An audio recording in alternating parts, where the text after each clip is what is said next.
Hello student, तो कैसे हो आप सभी। उम्मीद करता हूँ आप सभी बहुत ही अच्छे होंगे। तो क्या आपको भी आईपीएससी नामांकन नहीं आता और आप भी सीखना चाहते हैं कि आईपीएससी नाम कैसे लिखा जाता है, तो ये वीडियो आपके लिए बहुत ही ज़्यादा इम्पॉर्टेंट होने वाला है, क्योंकि आज के इस वीडियो में हम सिंपल लैंग्वेज में और सिंपल तरीके से हम बताएंगे कि कैसे आईपीएससी नाम आप लिख पाएंगे। तो चलिए दोस्त, बिना देर किए वीडियो को शुरू करते हैं और समझ लेते हैं कि कैसे हमें लिखना है। ठीक है ना, चलिए जी। तो यहाँ पे हम आपको बता दें कि क्लास 12th केमिस्ट्री में 5th चैप्टर हम पढ़ रहे हैं, जो है उपसंयोजक यौगिक। इस चैप्टर का ये 5वां वीडियो है और इसी में हमें जानना होता है कि किसी भी उपसंयोजक यौगिकों का आईपीएससी नाम कैसे हम लिखते हैं। जैसे ये एक उपसंयोजक यौगिक है, ये भी है, ये भी है, ये भी है, तो इन सभी का हम कैसे आईपीएससी नाम लिख पाएंगे उसको हम सिखाएंगे जी। देखिए, आईपीएससी नामांकन का बहुत सारे रूल होते हैं। रूल मतलब हम कह सकते हैं बहुत सारे नियम होते हैं, इसके बहुत सारे क्या होते हैं, रूल होते हैं। बट हम उन नियमों पर डिस्कस नहीं करेंगे। हम आपको सिंपल वे में नियम ना बताकर हम ऐसे ही आपको समझा देंगे जिससे आप किसी भी यौगिक का आईपीएससी नाम लिख पाएंगे। ठीक है ना, समझने के लिए तैयार हैं? चलिए जी, समझने के लिए तैयार हैं तो थोड़ा सा मैं पहले यहाँ पे समझा दे रहा हूँ, उसके बाद हम इनका प्रैक्टिस करेंगे और भी हम यौगिक हार्ड लेंगे, उसका भी प्रैक्टिस हम करके सिखाएंगे। ठीक है, देखिए सबसे पहली बात, आपको लिगेंड पता होनी चाहिए। लिगेंड क्या होते हैं? तो लिगेंड, हालांकि हमने पहली क्लास है, जो पिछली क्लास है उसमें हमने सब कुछ बताया हुआ है। देखिए यहाँ पे OH है ना, इसको हाइड्रोक्सो कहते हैं। ठीक है ना, हाइड्रोक्सो कहते हैं या हाइड्राइडो भी कहते हैं। ठीक है ना, CN है, इसको साइनो नाम है, साइनो हम कहेंगे। ठीक है ना, साइनाइड है तो साइनो हम कहेंगे। जो Cl के क्या है, क्लोरीन है ना, तो इसको क्लोराइडो कहेंगे। मतलब जो भी लिगेंड होता है उसमें लास्ट में O जोड़ देंगे। जैसे ये क्या है, हाइड्रोक्साइड है तो इसको हाइड्रोक्सो कह देंगे। साइनाइड है तो इसको हम साइनो कह देंगे। क्लोरीन है तो इसको क्लोराइडो कह देंगे। EN क्या है, EN का हम कह सकते हैं इथाइलिन डाइएमीन है। CO क्या है, ये कार्बोनाइल है। जो NO क्या है, इसको नाइट्रोसिल कहेंगे। C2H4 को ऑक्सीलेटो कहेंगे।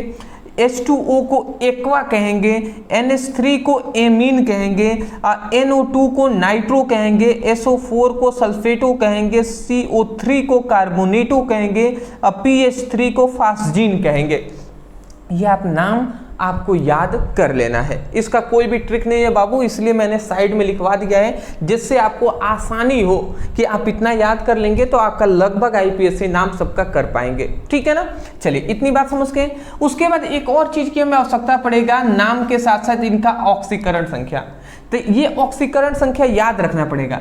जैसे कि यहाँ पे जो क्या है, OH है, हाइड्रोक्सो है, तो इसका ऑक्सीकरण संख्या -1 होता है। CN का -1, Cl का -1, EN का 0 होता है, क्योंकि ये EN क्या है, इथाइलिन डाइएमीन उदासीन लिगेंड है।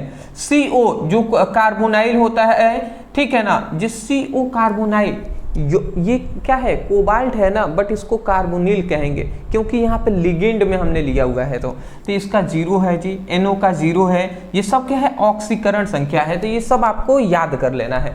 मैं आशा करता हूँ इतनी बात आप समझ के होंगे। एक और चीज बस याद कर लीजिए, उसके बाद हम आपको बता देंगे, आप समझ पाएंगे।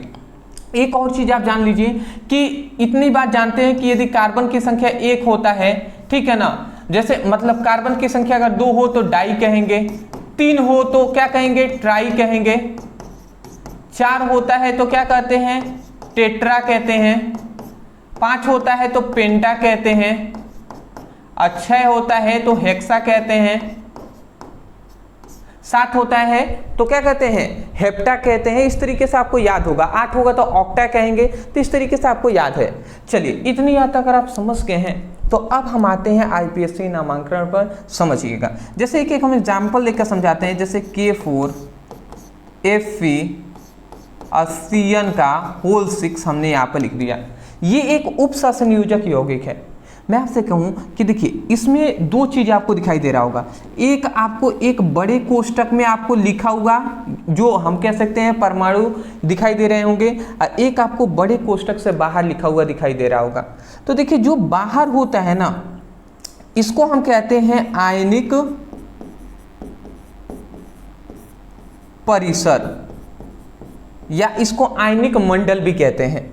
और जो बड़े कोष्ठक में होता है इसको हम क्या कहते हैं, इन सभी बड़े कोष्ठक की बात कर रहे हैं, तो बड़े कोष्ठक को हम कहते हैं उपसह संयोजक परिसर। ये सब आपको पता होनी चाहिए, बहुत सारे स्टूडेंट को तो पता ही नहीं है। तो बाबू मैं बेसिक लेवल से सिखा रहा हूँ, तो ध्यानपूर्वक समझ लीजिए, एक ही वीडियो काफ़ी है आपको समझाने के लिए। तो केवल एक वीडियो देखिए, सब समझ में आ जाएगा। यहाँ पे Fe, यहाँ पे Fe जो दिखाई दे रहा है ये क्या है, इसका नाम है केंद्रीय धातु परमाणु। इसे क्या कहते हैं जी, केंद्रीय धातु परमाणु कहते हैं। और यहाँ पे जो Cn है ना, यहाँ पे Cn जो कि 6 मात्रा में है, तो इस Cn का नाम है लिगेंड, इसी का नाम है जी लिगेंड। तो ये आप इतनी बात समझे या नहीं। जैसे K4 है, इसको आयनिक परिसर कहेंगे, और इसको क्या कहेंगे, ये टोटल को उपसंयोजक परिसर कहते हैं। यहाँ पे Fe क्या है, केंद्रीय धातु परमाणु है, ये Cn क्या है, ये लिगेंड है। ये सब आपको पता होनी चाहिए। चलिए मैं आपको एक सूत्र बता दे रहा हूँ। सबसे पहले किसको लिखते हैं, जैसे कि यहाँ पर देखिए, जो सबसे पहले अगर कोष्ठ से बाहर कोई भी तत्व आ जाता है, कोई भी परमाणु आ जाता है, तो इसको जो पहले आएगा वो धनात्मक होता है, और जो बाद में दूसरे नंबर पे कोष्ठ आ गया है तो ये ऋणात्मक होता है। तो पहले हम धनायन वाले को ही लिखते हैं। सपोज जैसे ये भी हो सकता है कि ये अगर इधर होता और ये वाला पहले आ जाता, तो पहले ये धनात्मक होता, दूसरा वाला ऋणात्मक होता। पर इसमें पहले जो क्या है, बड़े कोष्ठक से पहले कोई आ गया है तो ये धनात्मक हो गया, ये वाला टोटल ऋणात्मक। तो जब भी हम आईपीएससी नाम लिखेंगे तो इस धनात्मक वाले को लिखते हैं।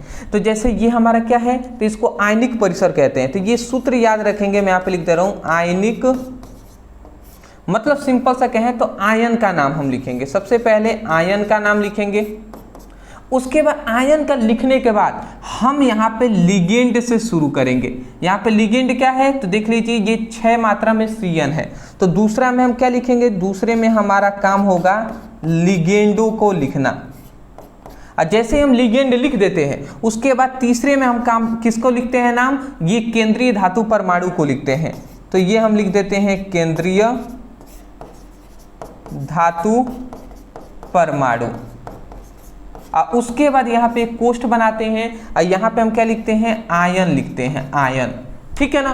तो ये एक सूत्र है जी, ये एक सूत्र है जिसको आप अभी नोट डाउन कर लीजिए। पहले हम आयन को लिखते हैं, फिर लिगेंड को, फिर केंद्रीय धातु परमाणु को, फिर हम आयन देते हैं। आयन किसका लिखेंगे, मतलब ये जो Fe है ना, इसकी ऑक्सीकरण संख्या जितनी होगी वही हमें लिखना है यहाँ पे। ठीक है। तो चलिए इतनी बात आप समझ गए हैं, इस स्ट्रक्चर को, इस फॉर्मूले को लिख लीजिए। ऐसे ही हम सबको लिखवा कर सुनाएंगे, आपको दिखाएंगे। समझ गए। चलिए जी, मैं इसको इरेज कर दे रहा हूं, या इसको मैं रहने देता हूं, ठीक है, जिससे कि आपको समझाने में आसानी होगी। अभी मैं ये दोनों पहले कर लेता हूं, उसके बाद समझाएंगे। चलिए जी, तो देखिए जैसे यहाँ पे हमारे पास एक क्या है, K4FeCN का होल 6 है। ये हमारे पास एक क्या है, एक हमारे पास ये क्या है, एक हमारे पास ये हमारे पास उपसंयोजक यौगिक है। अब इसका हमें लिखना है। तो सबसे पहले हम देख रहे हैं कि ये हमारे पास धनात्मक हो गया, ये बड़ा कोष्ठक वाला ये ऋणात्मक हो गया। तो हम जो धनात्मक वाले को पहले लिखते हैं, तो ये आयन क्या है, आयन का नाम लिखेंगे। तो देखिए यहाँ पे K क्या है, पोटेशियम है। तो पोटेशियम 3 मात्रा में, वो 4 मात्रा में, उससे कोई मतलब नहीं है, केवल यहाँ पे पोटेशियम देखेंगे। पोटेशियम है तो लिखेंगे पोटेशियम, पोटेशियम लिख दिए। ठीक है ना। उसके बाद हम जानते हैं लिगेंड लिखते हैं। तो यहाँ पे लिगेंड हम समझ गए हैं, ये है जी। ठीक है ना। पहला नंबर वाला क्या होता है, केंद्रीय धातु परमाणु, उसके बाद लिगेंड होते हैं। तो ये हमारा लिगेंड है। तो लिगेंडों की संख्या कितनी है, 6 मात्रा में है। ये Cn क्या है, 6 मात्रा में। और 6 को हम क्या कहते हैं, हेक्सा कहते हैं, हेक्सा। Cn क्या है, साइनो कहते हैं। ठीक है ना, साइनो कहते हैं कि नहीं। अरे भैया पोटेशियम लिख दिए, फिर 6 मात्रा में है, तो हमने कहा था ना कार्बन की संख्या 6 हो तो हेक्सा कहेंगे। तो यहाँ पे C की मात्रा भी तो 6 होगी ना, और N की भी मात्रा 6 होगी। तो इसका मतलब C की मात्रा 6, इसका मतलब हेक्सा हो गया। और ये Cn है, तो Cn को देख लीजिए, यहाँ पे Cn को साइनो कहते हैं कि नहीं, तो वही पोटेशियम हेक्सा साइनो लिख दिया हमने। अब जैसे ही लिगेंड लिख दिए उसके बाद केंद्रीय धातु परमाणु Fe का नाम लिखेंगे। Fe क्या है? फेरस या फेरेट हम कह सकते हैं, फेरेट हमने कह दिया, या आयरन भी लिख सकते हैं, उससे कोई दिक्कत नहीं है। तो जैसे ही केंद्रीय धातु परमाणु का नाम लिख दिए उसके बाद अब हम यहाँ पे आयन लिखते हैं।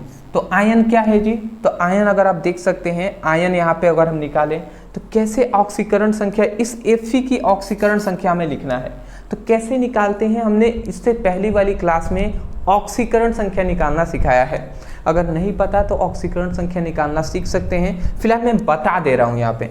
जैसे देखिए यहाँ पे K है ना, पोटेशियम, तो इसका ना क्या होता है ऑक्सीकरण संख्या, या हम कह सकते हैं इस पर आयन जो होता है वो प्लस होता है। तो पहले हम देखिए किसको लिखेंगे, पहले पोटेशियम कितनी मात्रा में है इसको हम देखना पड़ेगा। पोटेशियम यहाँ पे 4 मात्रा में, तो 4 लिखेंगे। और इस पर धनात्मक आयन होता है, मतलब +1 होता है, तो +1 से हम गुणा करा देंगे, ये हो गया।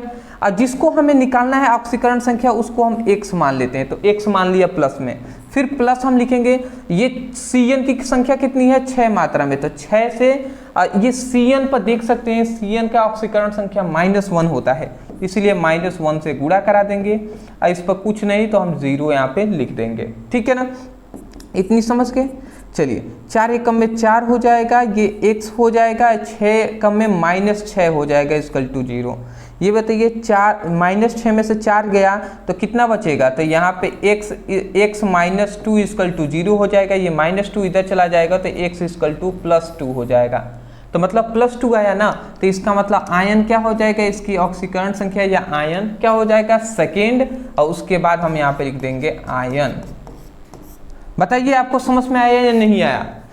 समझ में आ गया ना? तो क्या बोले? Potassium hexacyanoferrate second ion. अब ये कैसे ऑक्सीकरण संख्या निकाल रहे हैं ये आपको समझ में आ जानी चाहिए। नहीं आया है तो एक बार थोड़ा सा मैं अब सबको एग्जाम्पल दूंगा, समझाऊंगा, धीरे धीरे आपको समझ में आ जाएगा। नहीं आएगा अंत में, मुझे तो पूरा विश्वास है कि आ जानी चाहिए। नहीं आएगा तो एक हम रास्ता बताएंगे, एक ट्रिक बताएंगे जिससे आपको समझ में आएगा, ठीक है ना। पर अंत में अभी फिलहाल आप प्रैक्टिस कीजिए, किसी से समझ में आ जाए। पहले आप समझ के चलिए इसका अब लिखें। चलिए इसका मैं यहाँ पे ही लिख दे रहा हूँ, ठीक है। इसका मैं ऊपर लिख के दिखा दे रहा हूँ आपको। अब देखिए इसका अगर मैं ऊपर लिखूँ ऊपर, तो देखिए क्या होता है यहाँ पे। ये देखिए इसमें क्या है, इसमें बड़ा कोष्टक है। इससे पहले कोई ऐसे पोटेशियम इससे पहले तो कोई आया नहीं और ना ही बाद में आया, तो हम सिंपल सा सीधा आयन इसमें नहीं है तो हम क्या लिखेंगे, यही हमारा धनात्मक है तो पहले लिगेंड से शुरू करते हैं। तो लिगेंड 4 मात्रा में है तो 4 को क्या कहते हैं? टेट्रा। तो हम यहाँ पे क्या लिखेंगे? टेट्रा। टेट्रा लिख दिए। फिर से इसको क्या कहेंगे? ये कोबाल्ट है परंतु लिगेंड के रूप में है, तो लिगेंड को हम क्या कहेंगे? कार्बोनिल कहते हैं, CO को। तो टेट्रा कार्बोनिल, टेट्रा कार्बोनिल। और उसके बाद ये क्या है? निकिल है, तो निकिल। और उसके बाद अब आयन या ऑक्सीकरण संख्या यहाँ पे हम निकाल लेंगे, आयन लिखना है। तो यहाँ पे निकिल की ऑक्सीकरण संख्या निकालना है, तो Ni की ऑक्सीकरण संख्या निकालना है। जिसका निकालना है उसको x मानते हैं और उसके बाद फिर प्लस। देखिए CO की संख्या है 4, तो 4 लिख देंगे और गुणा करा देंगे किससे? इसकी ऑक्सीकरण संख्या। CO की ऑक्सीकरण संख्या 0 होता है तो 0 से गुणा करा देंगे = 0। अब x, ये देखिए 4 शून्य या 0 हो जाएगा = 0, मतलब x का मान यहाँ पे 0 आ गया। 0 आया ना, तो इसका मतलब हम यहाँ पे क्या लिख देंगे दोस्त? इसका मतलब हम यहाँ पे क्या लिख देंगे? यहाँ पे 0 आयन लिख देंगे, ठीक है ना। तो ये हमारा क्या हो जाएगा? हो जाएगा जी टेट्रा कार्बोनिल निकिल। क्या हो जाएगा? टेट्रा कार्बोनिल निकिल और 0 आयन, ये हमारा हो जाएगा इसका जी। मैं आशा करता हूँ समझ रहे होंगे। अच्छा चलिए और भी प्रैक्टिस करते हैं जी, सब समझ में आएगा आपको, ठीक है ना। देखिए इसका थोड़ा सा समझिएगा। सबसे पहले देखिए यहाँ पे बड़ा कोष्टक से पहले ये हमारे पास एक बड़ा यहाँ पे कोष्टक होता है। इस बड़े कोष्टक से पहले देखिए ये हमारा आ गया तो इसको धनात्मक मानेंगे और ये वाला ऋणात्मक हो गया। तो अब हम पहले इसको लिखेंगे। तो यहाँ पे क्या है? 3 मात्रा में और 4 मात्रा में, उससे कोई मतलब इसका नहीं होता है। तो ये क्या है? K है, मतलब पोटेशियम है, तो हम लिख देंगे पोटेशियम। पोटेशियम लिख दिए। उसके बाद यहाँ पे देखेंगे तो उसके बाद लिगेंड का नाम लिखते हैं। आयन के बाद लिगेंड, फिर केंद्रीय धातु परमाणु। लिगेंड क्या है जी? C2O4 का होल थ्राइस है, तो हम यहाँ पे C2O4, तो देखिए यहाँ पे 3 मात्रा में है ना ये, तो 3 मात्रा के लिए हम क्या करते हैं जी, यहाँ पे ऐसे नहीं रहेगा, यहाँ पे कोष्टक रहता है, बड़ा कोष्टक यहाँ पे अब बंद रहेगा इस तरीके से। तो देखिए यहाँ पे C2O4 का होल थ्राइस है, तो मतलब 3 को हम क्या कहते हैं? 3 को ट्राई कहते हैं, तो ट्राई हमने लिख दिया। पोटेशियम ट्राई, इसको क्या कहते हैं? ऑक्सीलेटो। देख लीजिए C2O4 को ऑक्सीलेटो कहते हैं, तो हम लिख देंगे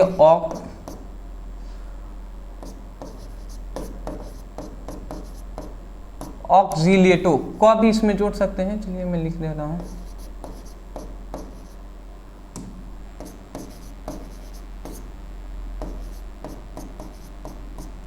ठीक है ना, तो देखिए पोटेशियम ट्राई ऑक्सीलेटो, और उसके बाद यहाँ पे क्या है? फेरेट है, तो यहाँ पे नीचे में लिख दे रहा हूँ फेरेट, और उसके बाद अब आयन लिखेंगे।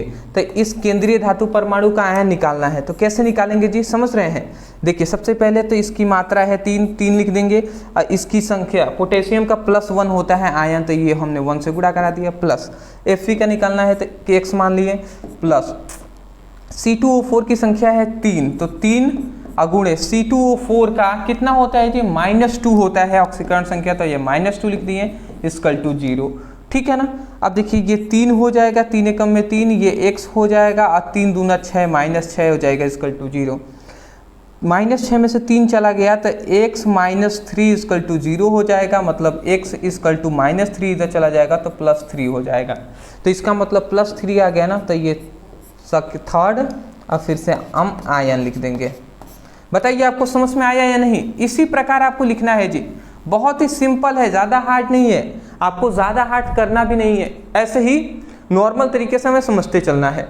ठीक है, चलिए एक और हम देख लेते हैं, इसका भी क्या लिखेंगे जी?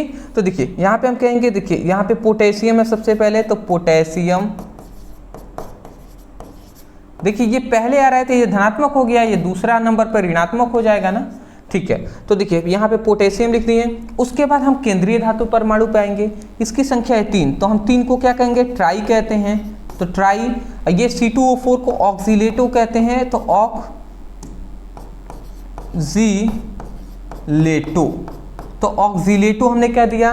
Potassium trioxalato. यहाँ पे CO, तो ये क्या है? CO को कोबाल्ट कहेंगे, कोबाल्ट। अब कोबाल्ट हमने लिख दिया, उसके बाद हम आयन लिखेंगे। अब आप सोच रहे होंगे सर CO है, तो CO को यहाँ पे कार्बोनिल हम कह रहे हैं उस तरह से, यहाँ पे CO आया था तो हमने कार्बोनिल लिखा था, यहाँ पे कोबाल्ट आप क्यों लिख रहे हैं? इसलिए बाबू क्योंकि यहाँ पे ना CO लिगेंड के रूप में है, और यहाँ पे CO केंद्रीय धातु परमाणु के रूप में है। तो जब लिगेंड होगा तो कार्बोनिल कहेंगे लिगेंडो के नाम में, परंतु यदि केंद्रीय धातु परमाणु होगा या अदर कुछ भी होगा तो उसको हम कोबाल्ट ही कहेंगे। ठीक है ना, स्पष्ट जो नाम है वही हम कहेंगे, तो इसलिए कोबाल्ट यहाँ पे लिखा गया है। अब यहाँ पे आयन निकाल लेते हैं, तो कैसे निकालेंगे जी? तो देख लीजिए इसका भी आयन क्या आएगा? थर्ड ही आयन आएगा, थर्ड आयन आएगा। निकाल के मैं दिखा दूं तो देख लीजिए यहाँ पे 3, इसका +1 होता है तो 1 कर दिए, CO का निकालना है, और उसके बाद यहाँ पे इसकी मात्रा है 3, और C2O4 का होता है ऑक्सीकरण संख्या -2 इक्वल टू 0, 3 और x, और ये -6 हो जाएगा, 3 दूना 6, -6 इक्वल टू 0। अब -6 में से 3 चला गया तो -3 इक्वल टू 0, ये 3 इधर चला जाएगा तो x इक्वल टू प्लस में 3 आ जाएगा। तो यही थर्ड आयन हमने लिखा हुआ है। तो मैं आशा करता हूं कि आपको समझ में आ रहे होंगे, स्पष्ट रूप से समझ में आ रहे हैं ना। चलिए स्क्रीनशॉट आप ले लीजिए, आगे और देखेंगे। हाँ जी, अच्छी बात है। चलिए और भी हम देख लेते हैं। प्रैक्टिस बहुत ही ज़रूरी है दोस्त, तो जितना आप प्रैक्टिस करेंगे समझिएगा। अभी तक हमने आपको सिंपल वे में समझाया, इस तरीके से एग्जाम में आते हैं, बट थोड़ा सा और अब हार्ड आ गया है। हार्ड अभी हम समझेंगे, जिससे अलग अलग टाइप का हम समझेंगे, जिससे कठिनाई आपको ना हो अगर कुछ अलग तरीके से आए। जैसे यहाँ पे देखिए बड़ा कोष्टक पहले आ गया और SO4 बाद में आया है, तो हमने कहा था ना जो पहले आ जाएगा उसको धनात्मक मानेंगे, जो बाद में आएगा उसको ऋणात्मक, और धनात्मक वाले को पहले लिखते हैं, तो पहले इसी को लिखेंगे। तो इसमें हम सबसे पहले बड़े कोष्टक में लिगेंड लिखते हैं, फिर केंद्रीय धातु परमाणु, और अंत में इसको हम लिखेंगे। ठीक है ना। तो चलिए, तो हम इसका सबसे पहले यहाँ पे 4 मात्रा में एमीन है लिगेंड, तो यहाँ पे 4 को हम क्या कहते हैं, टेट्रा कहते हैं, टेट्रा। इसको एमीन कहते हैं, एमीन। देख लीजिए यहाँ पे एमीन क्या पे है, NH3, NH3 एमीन है ना, तो 4 को टेट्रा एमीन कह दिए। फिर से यहाँ पे कॉपर है तो कॉपर हम बोल देंगे, टेट्रा एमीन कॉपर। और उसके बाद अब हम आयन निकालेंगे, तो आयन क्या हो जाएगा जी, तो आयन हम निकाल के देख लेते हैं कॉपर का। देखिए कॉपर का निकालना है तो X मान लेंगे, और उसके बाद NH3 की संख्या है 4 और NH3 का होता है 0, और प्लस SO4 का है, क्या होता है, SO4 का -2 होता है, SO4 का -2 होता है, तो ये -2 संख्या एक ही है ना, 1 और -2 इक्वल टू 0 कर देंगे। X ये तो सुन्ना हो जाएगा, ये -2 ये कम में -2 equal to 0, X equal to ये प्लस में तो हो जाएगा, तो यहाँ पे सेकेंड हम लिख देंगे। इसको क्या कहते हैं, क्या कहते हैं, यहाँ पे SO4 है ना, तो इसको क्या कहेंगे, SO4 को सल्फेटो कहते हैं, पर सल्फाइड हम लिख देंगे, ठीक है ना।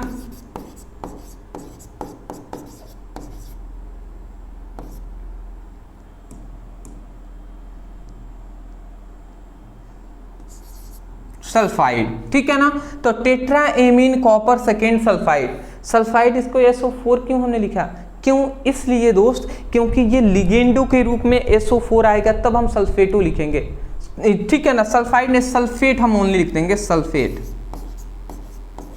सल्फेट, ठीक है ना। अगर यही पर अगर जो क्या होता है लिगेंड के रूप में आता है SO4 तो हम सल्फेटो लिखते हैं, परंतु नॉर्मल तरीके से आया है आयन के रूप में, तो इसीलिए कि सल्फेट ओनली हम लिखेंगे। मैं आशा करता हूँ समझ में आ गया होगा। चलिए जी, और भी हम प्रैक्टिस करके आपको दिखा देते हैं जिससे आपको समझ में आएगा, ठीक है। चलिए, जैसे यहाँ पे आते हैं, जैसे Fe, देखिए इसमें भी बड़ा कोष्टक पहले आया, फिर से ये बाद में आया है, तो इसको प्लस मानते हैं, इसको ऋणात्मक मानेंगे, तो प्लस वाले को लिखेंगे, पहले इसको लिखेंगे, तो इसको क्या कहेंगे, हेक्सा, 6 मात्रा में तो हेक्सा। फिर से एक्वा लिखेंगे, इसका नाम क्या है, एक्वा है, तो ठीक है ना, H2O को एक्वा कहते हैं, तो हेक्सा एक्वा। फेरेट, फेरेट या आयरन भी लिख सकते हैं, Fe को, फेरेट हो गया। उसके बाद अब आयन लिखेंगे, तो आयन हम निकाल के देख लेते हैं जी। Fe का निकालना है, जिसका निकालना है X, ये H2O का कितना संख्या है, 6 है, और इसका H2O के ऑक्सीकरण संख्या 0 होता है, तो 0 लिख दिए। और यहाँ पे देखिए Cl की संख्या है 3, और गुणे इसका ऑक्सीकरण संख्या -1 होता है, Cl का -1, तो -1 लिख दिए, इक्वल टू 0, X, और ये क्या हो जाएगा, 6 0 0, ये 3 कम में -3 हो जाएगा, equal to 0, X equal to plus में 3 हो जाएगा। तो ये प्लस में 3 आया कि नहीं, X इक्वल टू प्लस में 3, तो यही हमारा क्या हो जाएगा, यहाँ पे थर्ड हो जाएगा, थर्ड हो गया। और यहाँ पे देखिए Cl3 है, तो यहाँ पे केवल क्या लिख देंगे,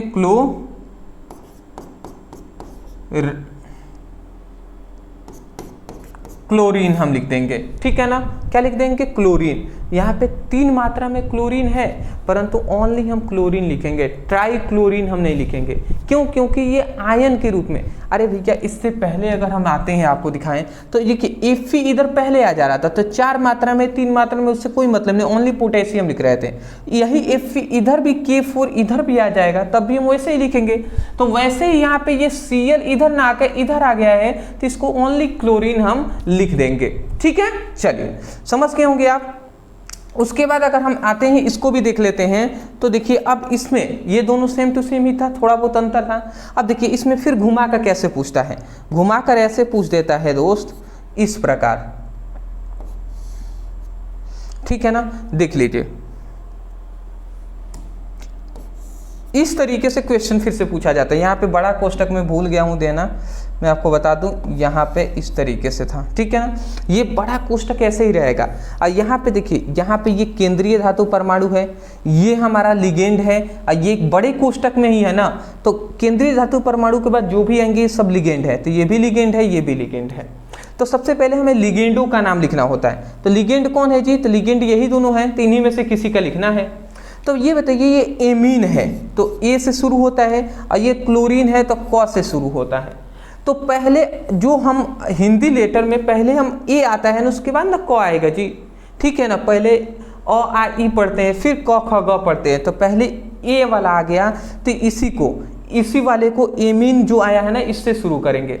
जैसे मान लेते हैं कोई आता क्लोरीन के बाद मान लेते हैं सल्फेट, यहाँ पे SO4 होता, तो वो स से शुरू होता, तो पहले हम क को लिखते फिर स को, समझ रहे हैं। तो पहले ए वाले को इसको लिखेंगे फिर इसको, आशा करता हूँ समझ के होंगे आप।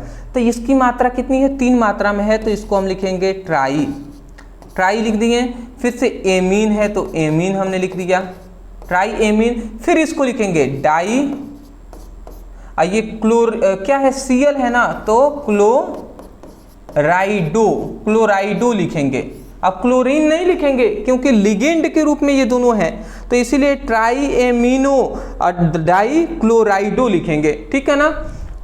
Cl को है क्लोराइडो कहेंगे, तो क्लोराइडो लिख दिए। फिर ये कोबाल्ट है तो हम यहाँ पे कोबाल्ट लिखेंगे, और उसके बाद आयन कितना है तो वो हम निकाल लेंगे जी। तो निकालते हैं तो इसका X हो जाएगा, यहाँ पे 3 मात्रा में, इसका -0 होता है ना ओनली, तो 0 लिख दिए। फिर यहाँ पे 2 अगुड़े -1 = 0, इसका -1 होता है तो X ये 0 हो जाएगा, ये -2 एकम में 2 -2 = 0, तो X = +2 आ जाएगा। ये +2 आ गया तो इसको हम सेकेंड और यहाँ पे आयन लिख देंगे।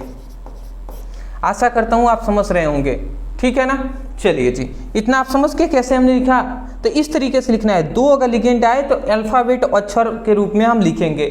क्यों हम अलग अलग तरीके से बता रहे हैं, क्योंकि कौन सा आपके एग्जाम में पूछ ले, कैसे आपको टेस्ट में पूछ लिया जाए, आप भी नहीं जानते। हम आपको प्रैक्टिस के लिए देने वाले हैं। व्हाट्सएप ग्रुप और टेलीग्राम का लिंक डिस्क्रिप्शन बॉक्स में है, ज़रूर ज्वाइन हो जाएंगे। और वहाँ पे हम इसका जो क्या होगा, इसके लिए प्रैक्टिस करने के लिए हम आपको प्रोवाइड करेंगे वहाँ पे लिगेंड जो उप संयोजक यौगिक है। अब देखिए इस प्रकार भी आ जाता है, जैसे यहाँ पे COCl NH3, ठीक है ना, का NH3 का 5 है, होल 5 है और 2+ है। अब देखिए यहाँ पे उस समय से हम देख रहे थे कहीं पर भी ऊपर चार्ज नहीं था, इसमें चार्ज है, तो यहीं से थोड़ा सा अंतर हो जाता है। ये भी देख लीजिए। सबसे पहले ये हमारा क्या है, केंद्रीय धातु परमाणु है, ये लिगेंड है, ये भी लिगेंड है। तो ये क्लोरीन है, ये एमीन है, ए से शुरू हो रहा है, तो पहले इसको लिखेंगे फिर इसको फिर इसको। तो यहाँ पे लिखते हैं 5 मात्रा में है ना, तो इसको पेंटा कहेंगे, एमीन कहेंगे, पेंटा एमीन, और यहाँ पे क्लोराइडो कहेंगे, पेंटा एमीन क्लोराइडो। और यहाँ पे ये कोबाल्ट है ना, क्योंकि केंद्रीय धातु परमाणु है तो कोबाल्ट। और उसके बाद अब हम ओनली आयन लिख देंगे। अब आयन यहाँ पे कैसे निकालेंगे समझिएगा। यहाँ पे आयन निकालने का तरीका, जब ऊपर चार्ज अलग हो तो ध्यान से समझेंगे। इसका निकालना है तो इसको X मान लेंगे।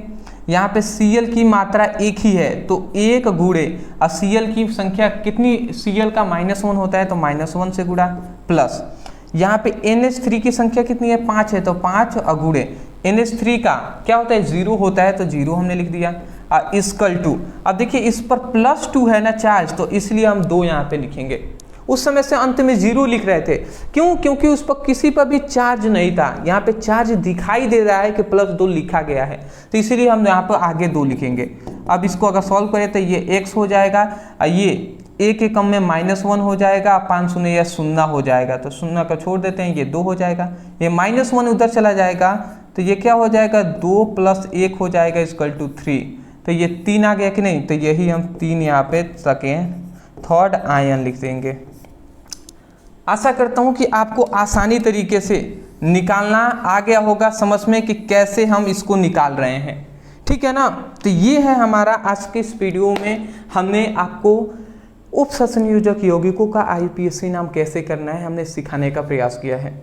मैं आशा करता हूँ कि आपको समझ में आया होगा। मैं ज़्यादा कुछ नहीं कहूँगा, मैं केवल इतना चाहता हूँ कि आप सभी अच्छे से पढ़ें और आपके जितने दोस्त हैं वो भी अच्छे से पढ़ें और आगे बढ़ें, ठीक है ना। कभी किसी से ईर्ष्या का भाव नहीं रखना है, इसलिए मैं कहूँगा कि आप खुद आगे बढ़िए और आप भी चाहिए कि सभी लोग आगे बढ़ें, कोई दिक्कत वाली बात नहीं है, ठीक है ना। अदरवाइज मैं यही कहूँगा, वीडियो पसंद आए तो लाइक करने के साथ साथ चैनल पर नए होंगे ना तो केवल आप चैनल को सब्सक्राइब कर दीजिएगा, क्योंकि आपकी सपोर्ट की हमें बहुत ज़्यादा आवश्यकता है, ठीक है ना। इतना कर देंगे बहुत है दोस्त। दूसरी बात मैं कहूँगा, कम से कम 5 दोस्तों के पास इस वीडियो को लिंक को शेयर कर दीजिएगा। व्हाट्सएप ग्रुप में, कोचिंग के ग्रुप में, स्कूल के ग्रुप में आप वीडियो को शेयर कर दीजिएगा। कहिएगा कि आप इनसे पढ़ाई करें, यहाँ पे IPSC नाम आसानी से आपको सिखाया गया है। ठीक है ना, इतना कर देंगे बहुत है। आपके फायदे के लिए डिस्क्रिप्शन बॉक्स में व्हाट्सएप ग्रुप, टेलीग्राम ग्रुप और इंस्टा का लिंक है, तो वहाँ पे आप ज्वाइन हो जाएंगे, जहाँ से आपकी बोर्ड एग्जाम 2026 की अच्छे तरीके से तैयारी कराई जाएगी। अदर सब्जेक्ट का भी लिंक है, वहाँ से आप पढ़ाई कर सकते हैं। चलिए कल मिलते हैं, ठीक है ना। Thank you so much for watching this video. Thank you.